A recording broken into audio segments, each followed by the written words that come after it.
Présentation du logiciel.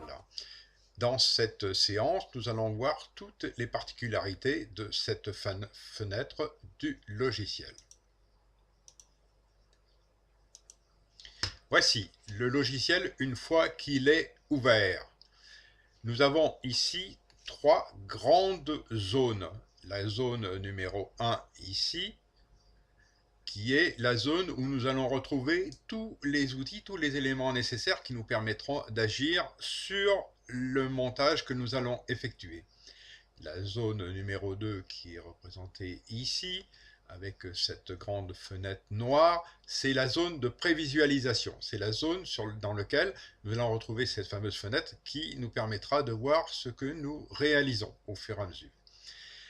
La dernière zone, c'est la zone qui se situe sur toute la partie basse, là, et qui est la zone de table de montage ou timeline, et qui est avec des grandes lignes, comme ceci, hein, où nous allons avoir tout ce qui est vidéo, et en dessous, tout ce qui est audio. Dans la partie outils maintenant, nous avons ici tout un système de petits onglets qui vont nous permettre d'ouvrir tout un tas d'éléments qui vont nous permettre d'effectuer le montage. Ici, des petites icônes qui vont nous permettre d'activer un certain nombre de choses pour pouvoir effectuer le montage que nous allons réaliser.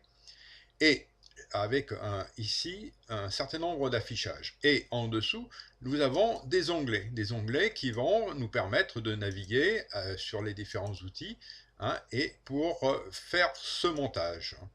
Voilà, mais nous le verrons au fur et à mesure de leur utilisation. La fenêtre de prévisualisation. Pareil, avec un certain nombre d'outils qui sont sur la partie supérieure.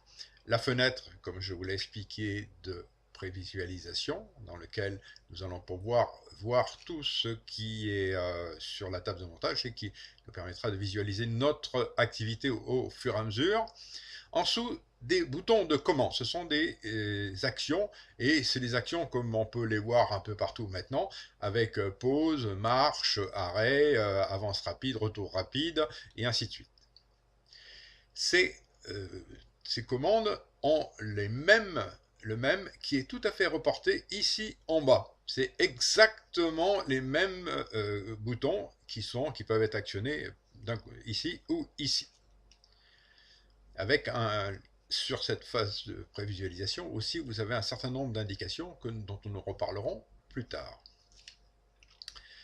Ici, sur la fenêtre où il y a la table de montage, nous avons sur la partie gauche cette fenêtre qui est en bleuté et sur laquelle nous avons des indications. Cette fenêtre est en fait l'indication de position de la tête de lecture. La tête de lecture étant cette barre là que l'on peut déplacer à souhait, d'accord, et ce qui nous donne exactement ici dans cette fenêtre sa position. La position est en centièmes de seconde, minute et heure, d'accord. Et ici, sur cette même ligne qui est juste au-dessus avec les barres qui correspondent, eh bien, nous avons les reports pour avoir des repères, pour pouvoir savoir nous sommes exactement sur le montage, d'accord. Donc, je répète, donc centièmes de minute, de seconde, pardon, seconde, minute et heure. En dessous, nous avons sur chaque ligne qui correspond un certain nombre de commandes ici qui vont nous permettre d'activer, d'icônes qui vont nous permettre d'activer certains outils et de commandes aussi. Pareil sur les trois qui sont similaires. D'emblée, il y a trois qui s'ouvrent et trois audios qui sont juste dessous que l'on peut faire naviguer avec l'ascenseur ici. Ensuite, ça, nous avons, on reparlera souvent, c'est l'espace-temps. Ensuite, là, nous avons un certain nombre d'indications qui sont portées tout à fait en bas et qui nous permettront de savoir où nous sommes exactement dans la position de la tête de lecture. et notre activité où nous en sommes exactement. Voilà pour cette séance.